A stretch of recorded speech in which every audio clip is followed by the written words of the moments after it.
The room was shrouded in darkness save for the faint silver glow of the moon spilling through the cracks of the heavy velvet curtains. Kim Tae sat on the edge of his bed, his broad shoulders tense, his fist clenched so tightly that his knuckles turned white. The air around him was heavy, suffocating, as if the walls themselves were closing in on him.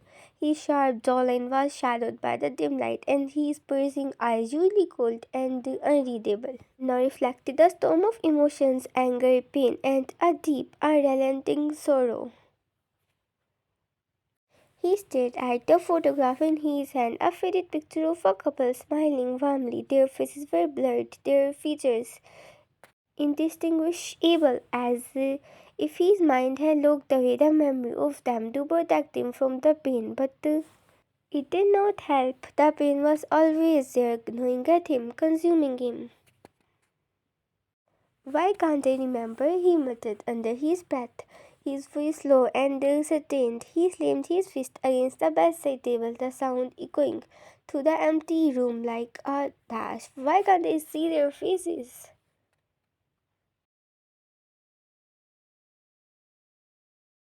Ding's mind was a battlefield. Every night he was haunted by the same fragmented memory, a child's scream, the sound of dash, and the sight of two lifeless bodies lying in a pool of dash.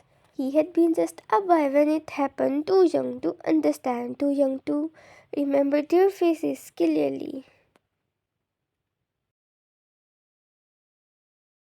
But the pain, the anger, the loss, it had shaped him into the man he was today, the beast. He stood up abruptly, his tall frame casting a long shadow across the room.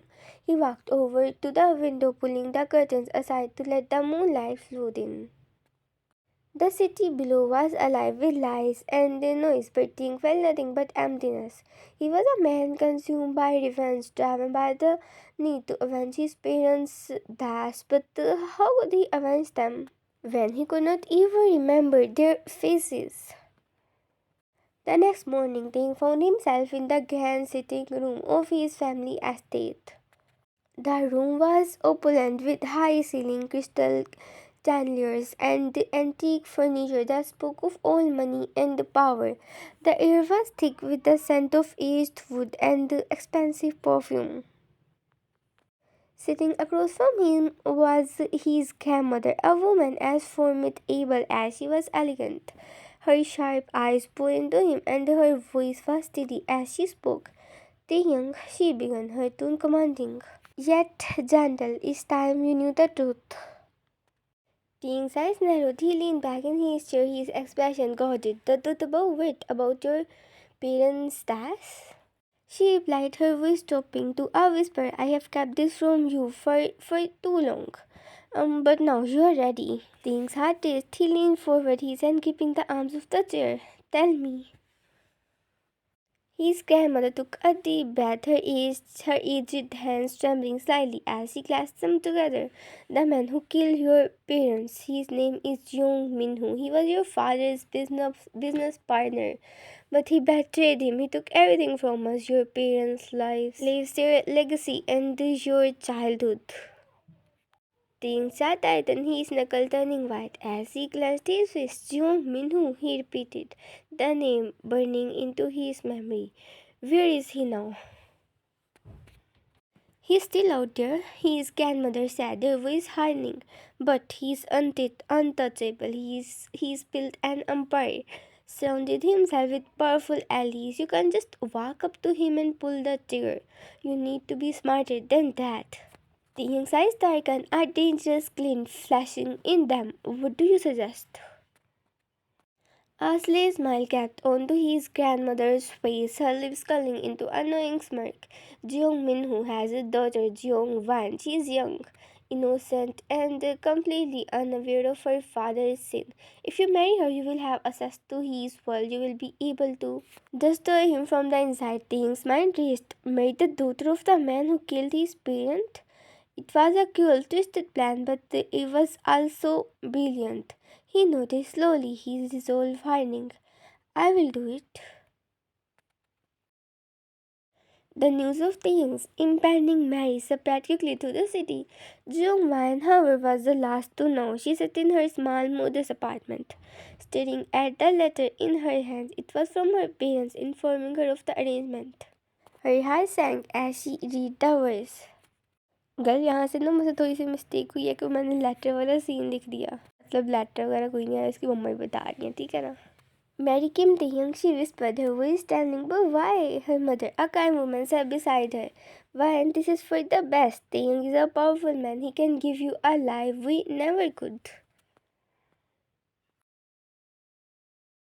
Van shook her head, tears welling up in her eyes. But I don't even know him. How can I marry someone I have never met? Her mother sighed, placing her hand on Van's shoulder. Sometimes we have to make sacrifices for the people we love. Please, Van, do this for us. Van felt a lump in her throat. She had always been obedient, but always put others before herself. But this felt like too much. Still, she nodded reluctantly. Okay, I will do it. The day of the wedding arrived and Van stood in front of the mirror, staring at her reflection. She looked beautiful in her white gown, but her eyes were filled with uncertainty. She took a deep breath, trying to calm her nerves, and walked down the aisle to where things stood. He was tall, handsome, and impeccably dressed, but his expression was cold and unreadable. As Van approached him, she felt a shiver run down her spine. There was something about him that scared her, something dark and dangerous. The ceremony was brief and impersonal. Ling barely looked at her, his mind focused on his revenge. When it was over, he turned to her and said, "Let's go." Vine followed him silently, her heart pounding in her chest. They arrived at his mansion, a sprawling estate that felt more like a prison than a home.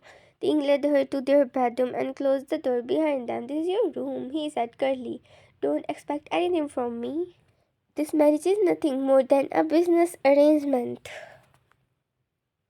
Vine's eyes widened in shock. "What do you mean?" Ting's gaze was icy. "I mean, don't get attached. You are here because it serves my purpose. Nothing more."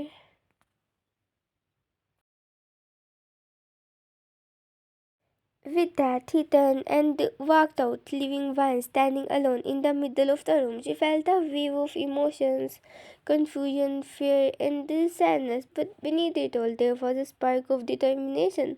She would not let him break her no matter what. She would stay strong. To be continued.